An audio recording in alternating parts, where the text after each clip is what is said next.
Днес в рубриката "Архивите разказват" на Държавен архив Русе. Казвам добър ден, Толи Чорбаджиева. Добър ден. За какво ще ни разкажеш днес? Днес избрах да разкажа за Васил Котинчев, русенец, генерал-лейтенант, участник в Балканската война, който е роден на 25 февруари през далечната 1859 година.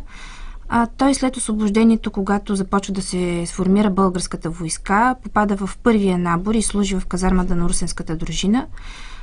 Покривайки минималните тогава изисквания и след като полага успешно приемният изпит, той напуска русенската дружина и постъпва във военното училище в София, като завършва първият му випуск.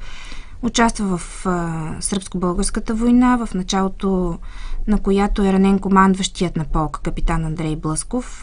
Впоследствие Котинчев става фактическия командир на русенския 5-ти пехотен Дунавски полк. Участва в отбраната на Сливница и превземането на Пирот. На 2 август 1908 година, по случай 25 годишната от идването на власт на цар Фердинанд, княз след това става цар, произвежда 6 военни от чин генерал-майор в чин генерал-лейтенант, а Котинчев е един от тях. Това всъщност е първият случай в историята на Третото българско царство, когато званието генерал-лейтенант е дадено на действащи офицери. През Балканската война Котинчев командва първа българска армия, която заедно с трета армия разбива източната турска армия.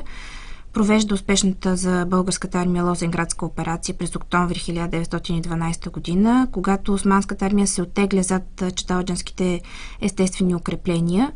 Дейността на Котинчев през тази война е високо оценена и той е сред 8-те български генерала, наградени с военен орден за храброст втора степен.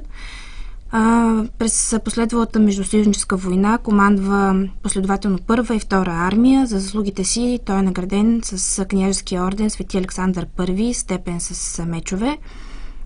Участва и в Първата световна война, като получава предложение да вземе поста военен министър, но той го отклонява, като пред Фердинанд посочва за причина това, че не споделя направеният избор за главнокомандващ на българската армия в лицето на генерал Никола Жеков.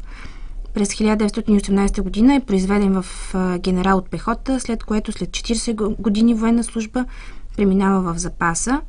На 6 май 1936 година е награден с Великия кръст на царският орден Свети Александър.